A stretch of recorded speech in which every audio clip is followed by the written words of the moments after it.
When war came to Indochina, the French weren't flying Spitfires or Mustangs. They were flying biplanes left over from the last war. French Indochina's air force operated from isolated bases scattered across Vietnam, Laos, and Cambodia, equipped with aircraft that were obsolete before the shooting even started. These machines represented France's colonial afterthought, sent east because they were too outdated for European combat. Let's begin with the fighters that defended French skies. Morane-Saulnier MS-406. The MS-406 was French Indochina's primary fighter, a low-wing monoplane that could barely reach 300 miles per hour. Its fabric-covered rear fuselage and 20mm cannon made it hopelessly outclassed against modern Japanese aircraft. Tropical heat warped its wooden propeller, and humidity corroded its exposed hydraulics. Potez 25 TOW. The Potez 25 was a biplane reconnaissance aircraft that belonged in a museum, not a war. Its open cockpit exposed crews to monsoon rains and temperatures exceeding 100 degrees. Fixed landing gear and fabric wings made it easy prey for any fighter that bothered to chase it. Next up are the bombers that formed France's offensive capability. Farman F-221. The F-221 was a massive four-engine heavy bomber with a greenhouse nose that made crews feel like goldfish in a bowl. Its 200-mile-per-hour cruise speed meant Japanese fighters could make multiple attack passes. While it could carry 2 tons of bombs, its defensive armament couldn't stop a determined zero. Potez 540. The Potez 540 served as a medium bomber despite being covered in fabric like a WW2 relic. Its twin engines gave it just enough speed to avoid complete humiliation, but not enough to survive modern combat. The glazed nose provided excellent visibility for bombardiers and equally excellent vulnerability to enemy fire. Continuing with the utility aircraft that kept operations moving. Morane-Saulnier MS-230. The MS-230 was a biplane trainer pressed into combat reconnaissance because nothing else remained available. Its lightweight construction made it nimble but fragile, and its unarmed status made every mission a gamble. Pilots called it flying a kite into a hurricane. Potez 60. The Potez 60 handled liaison and observation duties with all the grace of a delivery truck. Its high-wing design provided good ground visibility, but turned it into a slow-moving target. The completely unarmed aircraft relied entirely on staying beneath notice. These relics faced Japan's carrier-proven Zeros and Oscars when Tokyo demanded basing rights in 1940, creating a mismatch that would define Indochina's war. When the Japanese Imperial Navy arrived, they brought the same aircraft that had devastated Pearl Harbor. Indochina became a backwater base for frontline machines. Tokyo's forces transformed colonial airfields into staging grounds for operations across Southeast Asia, parking some of the Pacific War's most feared aircraft under tropical camouflage nets. What began as modern dominance would end in fuel-starved desperation. Let's begin with the Navy fighters that established air superiority. Mitsubishi A6M-0. The Zero needed no introduction to anyone who'd faced it in combat. Its legendary maneuverability came at the cost of armor protection and self-sealing fuel tanks. One tracer round could turn it into a fireball. Carrier-trained pilots found land operations almost relaxing compared to Pacific carrier decks. Nakajima Ki-43 Oscar. The Oscar was the Army's lightweight answer to the Zero, constantly confused with its Navy cousin. Its exceptionally low wing loading made it nimble as a hummingbird but fragile as tissue paper. Allied pilots learned to boom and zoom rather than turn with it. Kawasaki Ki-61. Tony. The Tony broke Japanese convention with its liquid-cooled inline engine, giving it a silhouette that Allied pilots initially mistook for Italian. Its heavier armament and armor made it deadlier than the Oscar, but less forgiving to fly. Tropical heat caused constant coolant problems that grounded entire squadrons. Next up are the bombers that ranged across Southeast Asia. Mitsubishi G4M Betty. The Betty earned its nickname one-shot lighter from unarmored fuel tanks that ignited spectacularly when hit. Its extreme range came from filling every available space with aviation fuel, creating a flying bomb. Crews called it the Flying Zippo and flew it anyway. Nakajima B5N Kate. The Kate was a torpedo bomber operating hundreds of miles from the nearest carrier, repurposed for conventional bombing. Its greenhouse canopy provided excellent visibility and zero protection from defensive fire. The fixed landing gear created drag that ate fuel on long missions. Kawasaki Ki-48 Lily. The Lily served as a light bomber with inadequate speed, range, and payload for modern warfare. Its twin engines delivered just enough power to make it a target rather than a threat. Crews appreciated its handling qualities while cursing its combat inadequacy. Continuing with reconnaissance and maritime patrol aircraft, Kawasaki H-6K Mavis. The Mavis was a four-engine flying boat that dominated maritime patrol from coastal bases. Its spacious hull accommodated long missions, but turned fighter interception into a death sentence. The boat's defensive guns created impressive light shows without hitting anything. Mitsubishi Ki-46 Dyna. The Dyna was a fast reconnaissance aircraft that early war Allied fighters couldn't catch at altitude.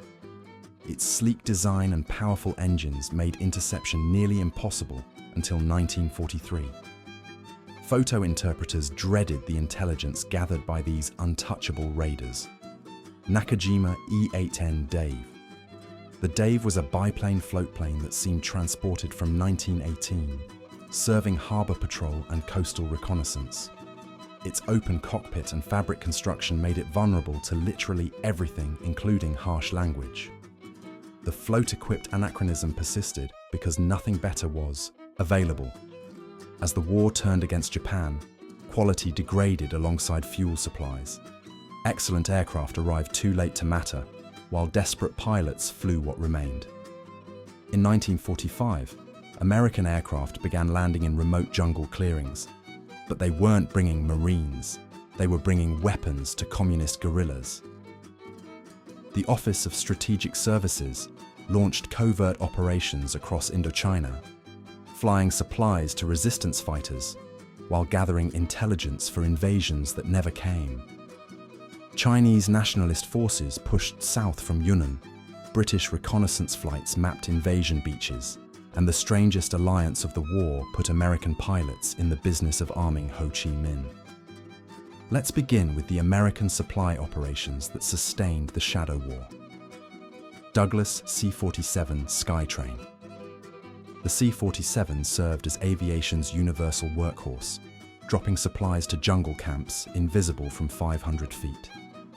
Its rugged construction survived improvised dirt strips that would have destroyed civilian aircraft. Every guerrilla group from Burma to Hanoi owed their ammunition supply to the reliable Goonie bird. Stinson L-5 Sentinel. The L-5 operated from jungle clearings barely longer than a football field, landing liaison officers and medical supplies. Its high-wing design and slow landing speed made impossible approaches merely terrifying. OSS pilots flew unarmed into Japanese-controlled territory, relying entirely on luck and low altitude. Curtiss C-46 Commando. The C-46 hauled cargo over the Himalayas and down into Indochina's northern valleys, with loads that strained its airframe.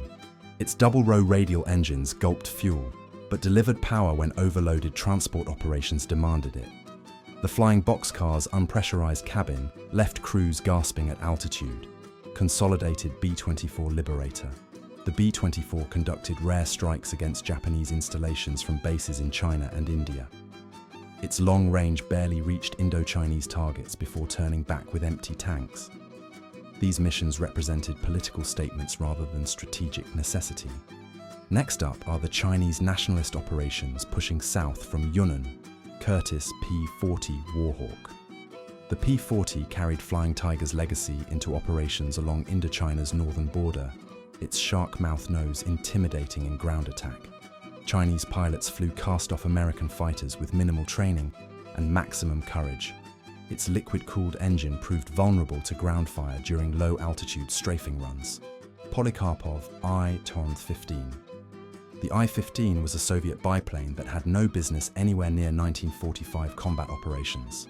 Chinese forces flew these museum pieces because nothing else remained available in their inventory. Its fixed landing gear and open cockpit made it slower than staff cars. Tupolev SB-2. The SB-2 was a Soviet fast bomber operated by Chinese forces in limited reconnaissance missions. Its twin engines delivered adequate speed 5 years earlier, but inadequate protection against modern fighters. Crews appreciated its range while praying to avoid interception. Continuing with British reconnaissance, preparing for operations that politics would cancel. Supermarine Spitfire PR-99. The PR-99 photo reconnaissance variant flew unarmed missions at altitudes where Japanese fighters struggled to intercept.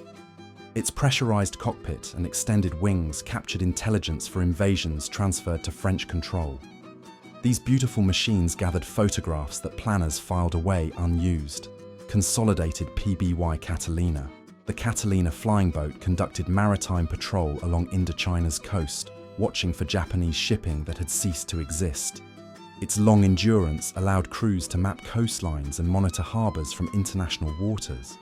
The lumbering patrol bomber represented more political presence than military threat. When Japan surrendered, dozens of aircraft sat abandoned on Indochinese airfields, and everyone wanted them, setting the stage for the scramble to come. For 5 months after Japan's surrender, Indochina's airfields became a free-for-all. Japanese guards watching their own planes, British flying in to disarm them, French demanding everything back. Tokyo's forces remained armed through September, while London's troops arrived to restore order that nobody wanted restored. What followed was a bizarre occupation, where yesterday's enemies guarded today's aircraft, while tomorrow's enemies planned to seize them. Let's begin with the British forces that arrived to fill the power vacuum. Supermarine Spitfire, Mach the 8th. The Mach the 8th was the tropical version with enlarged oil coolers and dust filters for Southeast Asian operations. British and Indian pilots flew these elegant fighters to enforce surrender terms that satisfied nobody. The Griffin engine's power intimidated ground forces more effectively than actual combat missions. Hawker Hurricane. The Hurricane arrived in older marks relegated to ground attack after European retirement. Its rugged construction survived improvised airstrips better than the delicate Spitfire. The fabric-covered wings seemed ancient, but absorbed battle damage without catastrophic failure. Bristol Beaufighter. The Beaufighter served as strike aircraft, whose 4 cannons and 6 machine guns existed primarily for intimidation.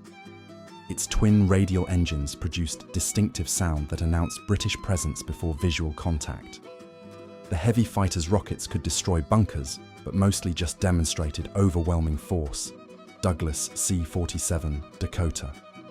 The Dakota transported British and Indian troops into Saigon, while Japanese forces maintained order under Allied supervision.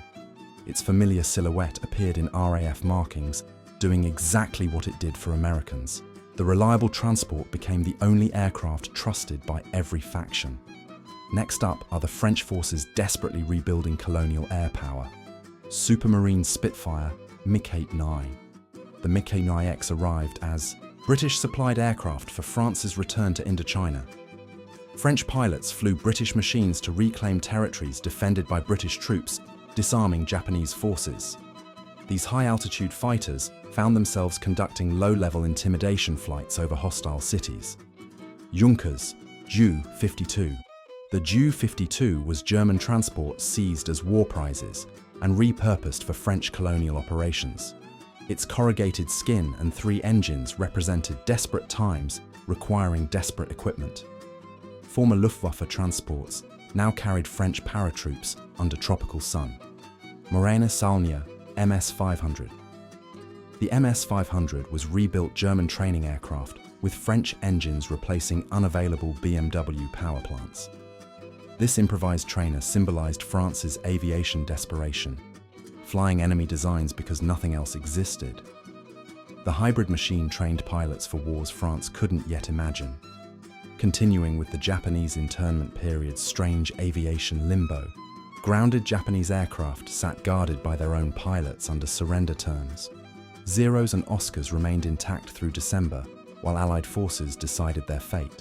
Some were sabotaged by crews, others seized by Viet Minh forces. Most simply rotted under monsoon rains.